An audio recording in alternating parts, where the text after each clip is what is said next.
Hey, it's Dr. John Terry, the Black Belt Leader. Welcome to the Black Belt Leadership Podcast, where each week I'm giving you tips, tools, insights, and resources to help you become a better version of who you are and what you do as you discover, develop, and deploy your own unique Black Belt leader within. Hey, this week I want to go back in time to the 1990s.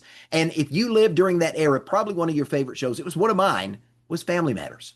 You remember Carl and Harriet Winslow, the kids Eddie and Laura, and Carl's mom, Estelle. Now, the show ran for 9 seasons, but it was in the show's 12th episode that something interesting happened. The show introduced as a guest a young, nerdy little boy who wanted to take Laura on a date. Now, this geeky little guy went on to become the show's most popular character, and he was a source of constant amusement for the show's massive fan base. And I can tell you that 4 very simple words uttered in a nasally voice, those 4 words came to define this little nerdy boy's place in TV stardom. Those words in a nasally voice. Did I do that? I want to talk about for the next few minutes life lessons from the lovable Steve Urkel. But let's start with the character that played him. Born November 27th, 1976, Jaleel White was born in Culver City, California. Now, with the advice of a preschool teacher, Jaleel and his parents had him begin to appear in TV commercials at the age of 3. Now, to me, the earliest notable appearance that I can remember was when he appeared with Bill Cosby in the Jell-O Pudding Pops commercial. His first television role, a guest stint on The Jeffersons in 1984. Now, Jaleel went on to play Charlie in the TV series Charlie and Company, and he appeared in the pilot episode of Good Morning, Miss Bliss. Jaleel also had a guest role on the TV series Mr. Belvedere, and later had a supporting role in the TV series The Cadets. He was later part of the cast of characters in the film Camp Cucamonga, where he appeared alongside Sherman Hemsley and Jennifer Aniston. But his breakthrough role came at the age of 12, when Jaleel was cast for the role of the nerdy Steve Urkel. Again, the TV series Family Matters. If you haven't seen it, after the podcast, go look it up. Now, Urkel was intended to be a one-time guest, but the crowd so loved this lovable character, and he so captivated the audience that Jaleel continued to play that role as a guest star for the remainder of the first season. He then joined the cast as a regular for season 2 and remained through the remaining 7 seasons. But he not only went to play Steve Urkel, he expanded the role, even writing some of the own scripts to play his own alter ego, Stefan Urkel and Myrtle Urkel. Now, the series, again, it became one of the longest running sitcoms in that era, and it was the longest running sitcom with a predominantly black cast in television history. 1992, Jaleel reprised the role with a TV special where he played a fictionalized version of himself making a film, while at the same time played the beloved character, Steve Urkel. Now, to my recollection, Jaleel last showed up as Steve Urkel in the 2023 movie, Urkel Saves Santa. Now, if you don't know the character, let me describe him. Steve Urkel was a lovable nerd with a tendency to stir up unintended controversy and problems. He was initially considered a nuisance by the entire Winslow family, but they later grew to love and accept him as the very unique person that he was. His thick eyeglasses, his high-water pants that were supported by spenders, his multicolored cardigan sweaters, his bad posture, and a squeaky voice only added to the geekiness of Steve Urkel. Now, his love, his undying passion for Laura Winslow, that often set the stage for many of the comic events that made the TV series so popular. Urkel was a brilliant student. He was known by a first-name basis with the teachers, and he was a genius inventor. The big problem, many of Urkel's inventions often went awry, and when they did, it resulted in property damage or personal injury or some type of conflict that always involved the Winslows. So his fantastical but sometimes unreliable inventions became central to many of the TV series plots and the gags, and was a source of great humor for those of us that enjoyed watching the show. Add to that his clumsiness, and he was really an enduring character to the audience. But the signature line that made Jaleel famous, did I do that? And when he would ask that very simple question as a result of some calamity that just took place, the short answer for Steve, and yes, for you and I, is yes, you did that, and so did I. The choices we make have consequences, and we've got to own it. But just like Steve Urkel was able to use in some of the later series a transformation chamber to reprogram his DNA, so he showed up as the suave, sophisticated, handsome, and super cool Stefan Urkel, you too can transform how you show up in life. You can transform the outcomes of life that you experience, and the easy way to do that, you have to reprogram your thoughts. Now, you've heard me say often, and I'm going to say it again, as you think, you say, you do, and you become. Now, the legendary basketball coach for UCLA, John Wooden, once famously said, there's a choice you have to make in everything you do. So keep in mind that in the end, the choice you make makes you. There's a lot of power in that statement. And Coach Wooden understood that every single choice that we make, the decision to act or the decision not to act, every single one of those choices, it starts with a thought. So Coach Wooden helped his athletes understand that to win at a higher level, they first had to think at a higher level. And thinking at a higher level led to higher level choices that in turn led to higher level outcomes. And they ended up winning multiple UCLA or multiple national championships during his 12 years, 10 national championships. And I believe it was 7 in a row. So the question that you and I have to answer every day is this: when it comes to choices, did I do that? Well, of course you did, because the thoughts you think become the actions that you take. Now, the Urkel character in the TV series, he was a byproduct of human genetics. And guess what? We all are. Our ancestral heritage and certain traits are hard-coded into our DNA, and they're passed down generationally. Now, interestingly enough, these can include physical appearance, metabolic adaptations, a predisposition to certain diseases or immunity thereof, and even psychological responses to trauma. Let me give you a couple of examples. Did you know the people of Tibet have an inherited genetic variation that allows them to thrive in a low oxygen environment without having to overproduce red blood cells? Did you know that some Northern Europeans in communities that had a long history of dairy farming that carry a trait that allows them to digest milk well into adulthood? And did you know that severe trauma, like that which was experienced by the Holocaust survivors, can chemically tag DNA, and it makes their descendants potentially more vulnerable to PTSD or anxiety disorder? Now, behavioral science has also found that behavioral genetics, which are the building blocks of our careers, guess what? They're also influenced by our genes. Our cognitive aptitude, our stress response, and even certain personality traits like conscientiousness, those are often inherited factors. Mathematical capacity, spatial reasoning, memory, the desire to learn, the drive to succeed, our work ethic, all of those things are linked in part to behavioral genetics. And I just recently learned that there are specific genetic markers that are linked to certain leadership tendencies. Now, in doing research into neuroscience, here's what I did learn. We don't inherit our parents' specific knowledge or their specific vocational training, but what we do inherit through our genetic inheritance from them is a distinct baseline that helps at some level to dictate our capacity to learn, to perform certain tasks, or to execute specific skills. So Steve Urkel was a byproduct of his DNA, but he was also a byproduct of his experience. And again, so are you and I. So the world we're exposed to from birth till around the 7th or 8th grade, they mold and shape our thoughts and our beliefs and how we see the world around us. So our behaviors in large part are a byproduct of our upbringing. The culture that we grew up in, the trends that shape the world around us, and the education that we received, all of those help mold and shape us into the person that we are today. So the relationships we forged, the events we lived through, the tragedies and triumphs we experienced, all of these things left an indelible mark on the person that you and I are becoming. Our mannerisms, our likes and dislikes, our beliefs or opinions, all of those things and more that we embraced as a form of who we are came from the people who shaped and molded our lives in the early formative years of our existence on this planet. Now, for the most part, as we were growing up, we were taught what to think and not how to think. So we ended up becoming a composite of our genetics and the most influential people in our lives, the people that actually programmed what we think and what we believe, and guess what? We embrace them as our own. So unless or until you and I learn how to think for ourselves, and more importantly, to think for a change, we remain nothing more than a hodgepodge of the thoughts and the beliefs of other people. So this is the world of Steve Urkel, and this is the world of you and I, byproducts of our ancestral DNA, the family that we grew up with, and the influence that nurtures our lives. We also are a byproduct of the life experience that we went through.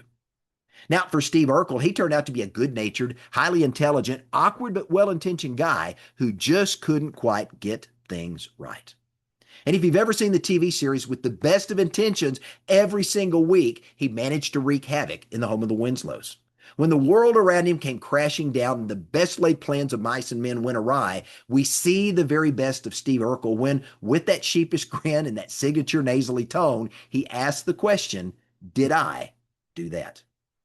Well, I got some good news and some bad news.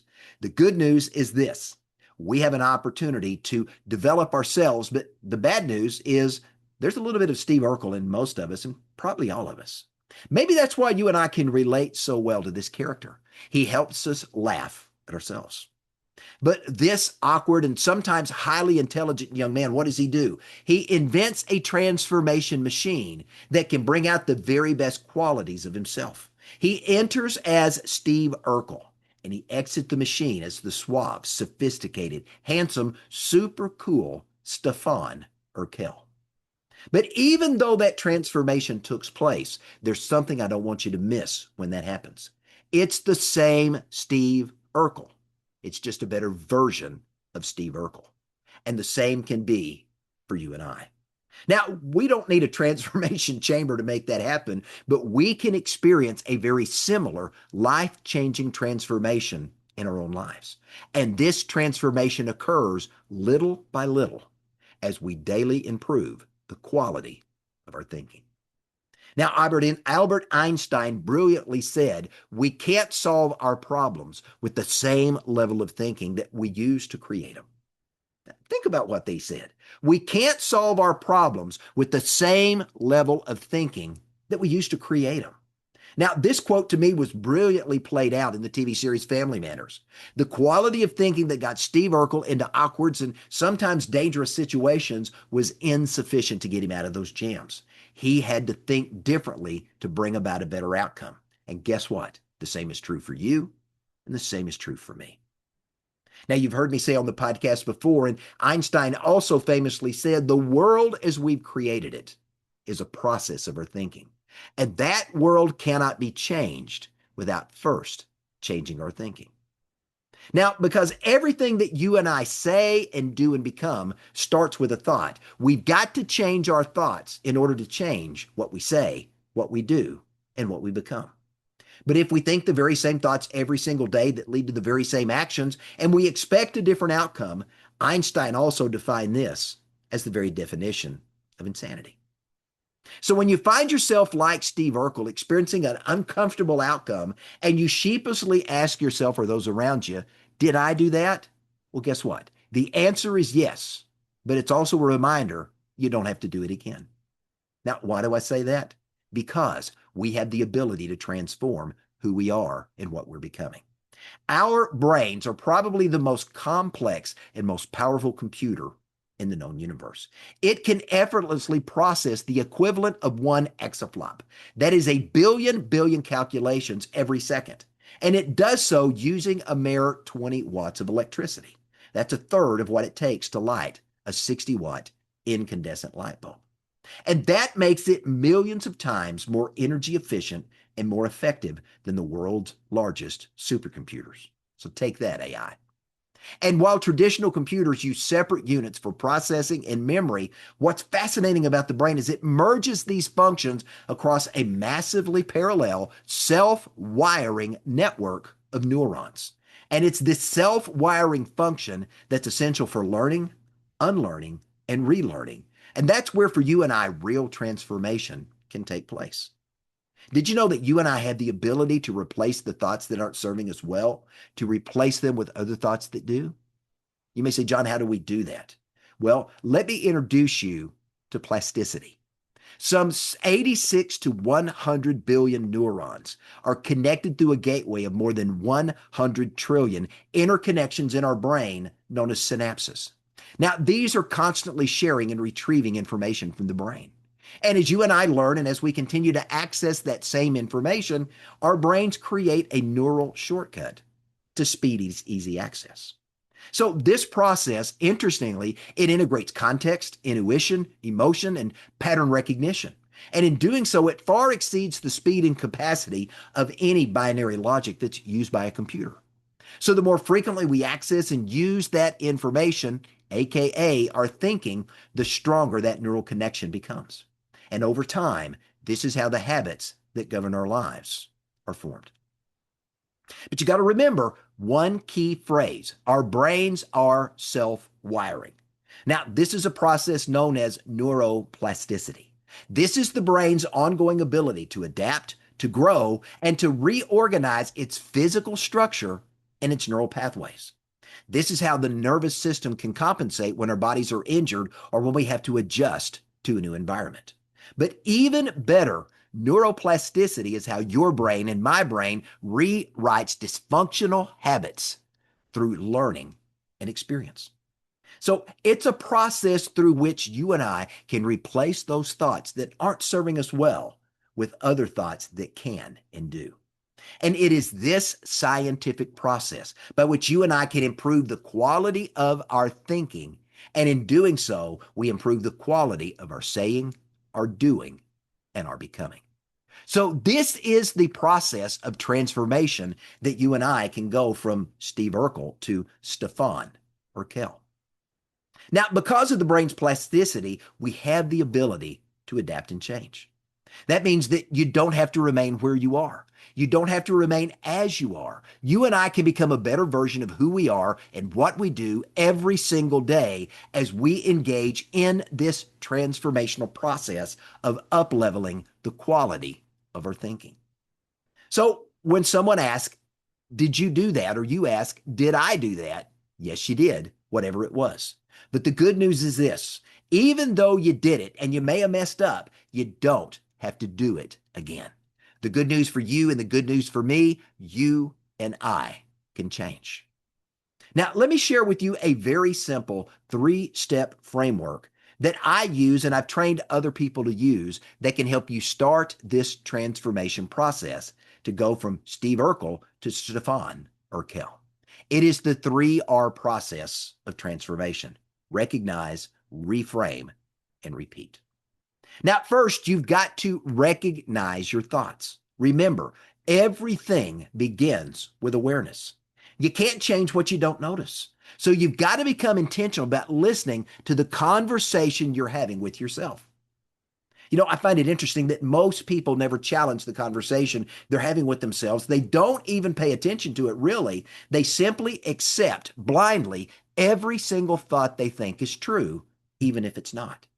Well, rather than doing that, let's become intentional and let's ask ourselves 3 simple questions as we pay attention to what we're thinking. First question: what's the story I'm telling myself? Second question: is this thought helping me or hurting me? Third question: would the best version of me think this way? Now, I don't want you to miss this. The first step isn't changing your thinking. It's being intentional about catching the thoughts that you're thinking and being aware not only of what you're thinking, but why you're thinking those thoughts. Now, the second R is to reframe your thoughts, because not every thought deserves your attention or agreement. And not every thought you think is useful, much less is it true. You got to remember, many of the thoughts that you and I think, they were planted there in our minds during the early formative years of our lives. And at that time, we lacked the capacity to question or challenge them, so we simply accepted them as true. And this is one of the reasons so many people go through life struggling with limiting thoughts and beliefs. Well-intentioned parents, influencers in our lives, they passed on the same quality of thinking that they were programmed with, and they've been perpetuating this generationally for decade after decade. You know, we tell ourselves we're failures, we're not smart, we can't learn, we're unable to change, life isn't fair, bad things always happen, or we'll never have an opportunity to be healthy, wealthy, or wise. We make all manner of excuses, not because those things are true, but because of the programming that we receive, and we believed it to be true and never questioned whether it was or not. I love how Henry Ford put it. Whether you think you can or you think you can't, you're right. There's a lot of power in that statement because remember, as we think, we say, we do, and we become. So this reframing your thought, second step, is the process of letting go of any thought that's weakening you and replacing it with a thought that strengthens you. It's as simple as turning an excuse into an opportunity. Henry Ford also said failure is the opportunity to begin again, but this time more intelligently. Thomas Edison said something very similar in his life because he believed failure was an opportunity to start again, learning from what didn't work so we could discover what does. So this as a framework, think about it this way. When a negative limiting thought is recognized in your thinking, start to reframe yourself and reframe this thought by asking this simple question. Is this thought useful or is it nothing more than an excuse? Well, guess what? You failed, but you can learn. So have I. You may not know something yet, but you can learn. So can I. The goal is to choose a more accurate and empowering statement, shifting our thoughts and our beliefs from I can't to I can. And just as Steve Urkel became Stefan Urkel, he did that through a transformation chamber. You and I transform our future when we begin to reframe thoughts that weaken us so they in turn can strengthen us. Now, the third R in the process is to repeat. You got to remember, the thoughts that we have shape our habits, and those habits in turn govern our lives. The good news, they can be changed. The bad news, it's a process that takes time. Now, when it comes to neuroplasticity, the neurons that fire together wire together. One bad thought doesn't do a lot, but a lot of bad thoughts rewires our thinking. One good thought doesn't do a lot, but a lot of good thoughts rewire our thinking. You got to remember, our brain literally strengthens the pathways that you and I use most. Now, just as important as building these new pathways is tearing down the old ones. And as you begin to repeatedly think new and better thoughts, your brain starts to reinforce this shortcut to this new and improved quality of thinking. And at the same time, it begins to degrade access to those old pathways of negative, limited thinking that are holding you back. I like to say it this way. The more you think a thought, the easier it is to think that thought again. And eventually, over time, that thought's going to transform your attitude, your habit, your decisions, and your very identity. You're going to become less of a Steve Urkel and more of a Stefan Urkel. You got to remember, you don't become what you wish you could become. You become what you repeatedly think, believe, and practice. Again, not what you wish, but what you repeatedly think, believe, and practice. Don't forget, as you think, you say, you do, and you become. Now, I want you to think of it this way. Your thoughts shape your beliefs. Your beliefs drive your actions. And the actions you repeat over time become the habits that govern your life. Now, those habits are going to influence your character and ultimately drive you to a destiny that you may or may not want. And if everything begins with a thought that as we think better, we choose better. And as we choose better, we become better. So every day, you and I, we have a choice. We can choose to feed fear or faith. We can choose to feed excuses or take ownership of what's going on in our lives. We can feed limitations or we can feed possibilities. We can choose to remain where we are as we are unchanged, or you and I can make an intentional choice to challenge the status quo and to change things for the better. You got to remember, the thoughts that you constantly feed yourself become the person that you eventually become. You don't become Stefan overnight. You become Stefan one thought at a time. So here's my challenge. Recognize what you're thinking. Reframe what's not serving you and repeat it again and again so it continually strengthens you. Now, why is this important? The thoughts you think become the words you speak. They become the choices that you make. They become the life that you live, and they ultimately become the person that you're becoming. You got to remember, a martial art doesn't earn a black belt in one perfect class. Martial artists become a black belt through thousands of intentional repetition. And in the very same way, you and I don't transform our minds through one inspiring idea. We transform it through a disciplined repetition of better and better thoughts. This is how we essentially transform who we're becoming. So the next time we ask ourselves out loud, did I do that? Everyone around us is going to say, yes, you did. And we're so glad you did it. I'm Dr. John Terry, the Black Belt Leader. Thanks for joining me. Have a great day.